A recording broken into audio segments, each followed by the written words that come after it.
One of the great stories, not just in the state of Texas, but in college football, is the UTEP, University of Texas El Paso. The football program became bowl eligible, and that's the first time since 2014. Dana Dimel, the head coach, joins us. He's been a part of Kansas State, Wyoming, head coach there, and Houston as well. And he's with us on 365 Sports with Paul Craig and David Smoak. Coach, thanks for your time. We appreciate it so much. Obviously, when you took the job, there are goals. Where did bowl eligible come into the picture, at least with you, what you thought was reality? That was our ultimate, end goal. The first thing we wanted to accomplish, guys, was to get, the program to that status. And so, we knew it was going to take some time, but as you always do when you first come in, you think, oh gosh, we're going to win right away, and you do your best to do that. But, it became apparent that, we had some work to do to get the program turned around. You took a loss earlier this year to Boise State. That was a tough one. But then after that, you guys have been, of course, you were locked in before that. What is it about certain teams that when you do take a tough loss that can rally, and about your particular team that seems to have really come together after that loss to Boise State earlier this year? Yeah, I felt like this could be a really good year for us. I felt like we had the pieces in place. We really had hit and been real fortunate on our junior college recruiting and hit on a lot of really talented players. And so, we came out and played a great game against New Mexico State. And then obviously we went to Boise and didn't play well at all. And the team really rallied around that. We had an open week, to get ourselves back into sync. And the guys just really started bonding with each other and started really believing that they know the kind of talent that we have on this team. And from that point on, I felt like we've got better each and every week as the season's gone along. Coach, what was the most important thing for you in just helping this program believe again? I mean, how do you go about doing that as a coach, establishing that belief, getting in on the ground floor and building the program back up? Because they have experienced, obviously, some tough times. So where did that start in your mind, and where did you plant those seeds? I just felt like this was a perfect fit for me, just because my experience has only been with turning programs around. And so I knew it was going to take patience, and I knew that if we just got the same kind of kids that we got at Wyoming and Kansas State, first of all, the first run at K-State, when we, turned around the worst program in the country and got the same kind of kids that we got at Wyoming and at Houston too. I mean, I felt like we did one of our best jobs at Houston in getting that program back on track, because it was really only 2 winning seasons in 12 previous seasons before I got there. So I just felt like get kids that really care about their schoolwork and really care about their families and their teammates, and we've been able to do that. It's just kind of changed our whole fabric of our football team. What is it like to know and have all that time you spent under the legend of what Bill Snyder not only rebuilt he didn't rebuild Kansas State. He brought them back from the dead. And he did it basically twice, and you are a part of that as well. What was that like to coach under Bill Snyder? It was I was so blessed and so fortunate to be able to learn and to be a part of that system. And as you guys know, I played at Kansas State, and we were so bad. You know what I mean? We were so bad. And but we had good players, like everybody.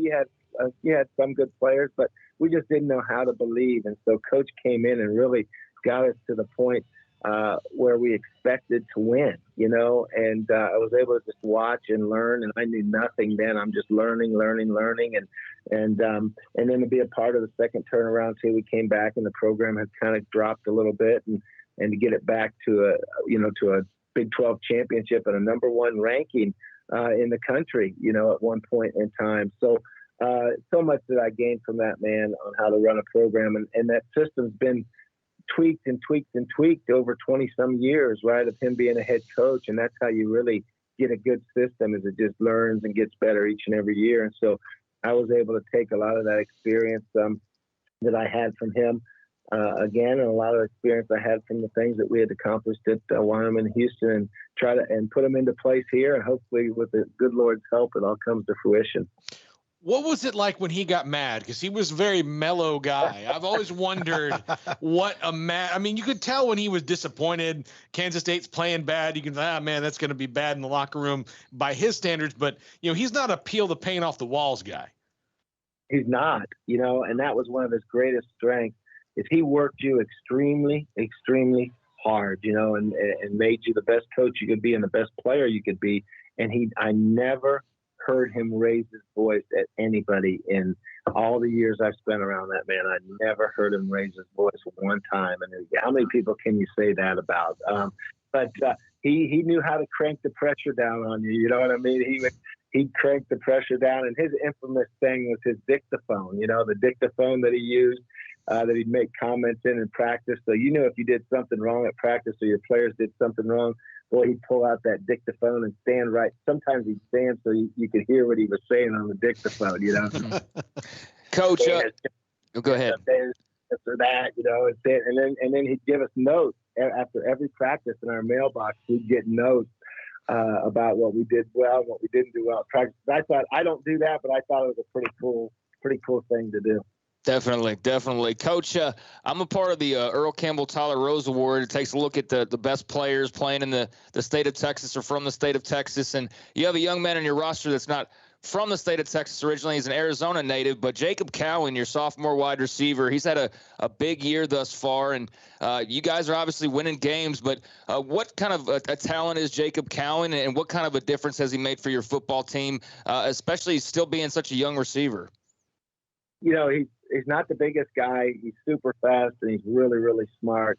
And he just makes plays, and he understands how to get open, and then he makes the tough catches. He's, obviously he's doing for us what Tyler Lockett did for us at K-State, and he's that type of player, And I think, obviously it's early to put him in that type of a category, because Tyler's one of the best guys in the NFL right now. But he's on that track, that you can just see that he's got that kind of potential to him, because they're so similar. They're very soft-spoken guys. They prepare really hard for games, and their teammates love them. And so there's a lot of similarities. And Jacob's just got a huge skill set to him. You mentioned the junior college recruiting. You played at Hutchinson Community College, one of the better junior college programs. That Kansas, that Jayhawk Conference, I think is what I covered.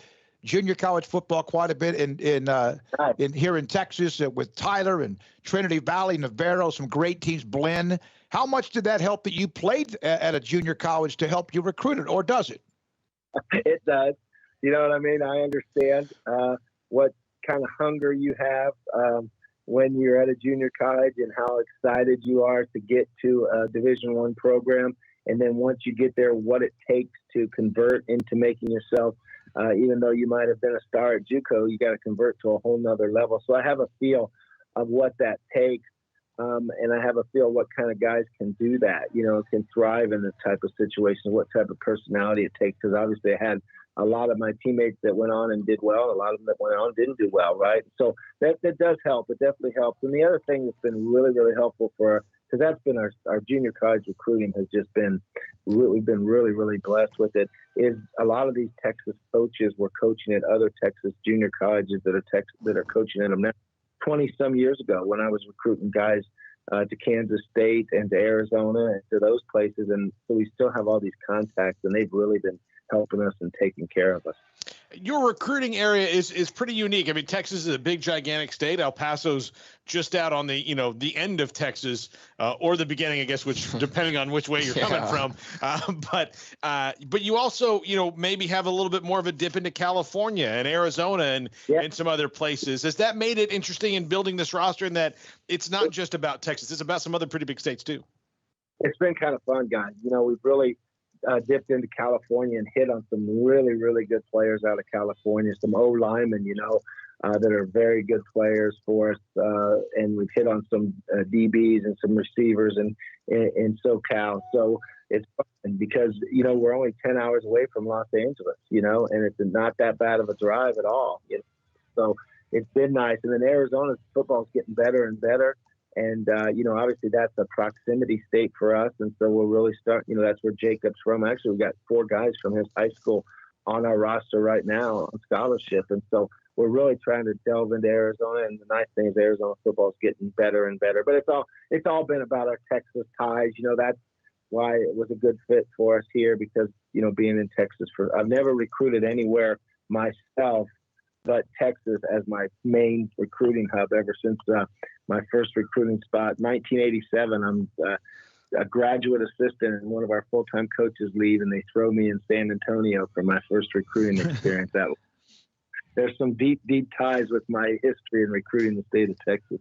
Yeah, no doubt, no doubt. Coach, having the success that you guys are having, and given how much there's been struggles previously, do you have to, or how do you go about balancing having success but keeping that success going and not getting too over the moon? I hope that makes sense. How do you, on a week-to-week basis, keep that focus when things are going so well, but realizing at the same time there's still so much more out there?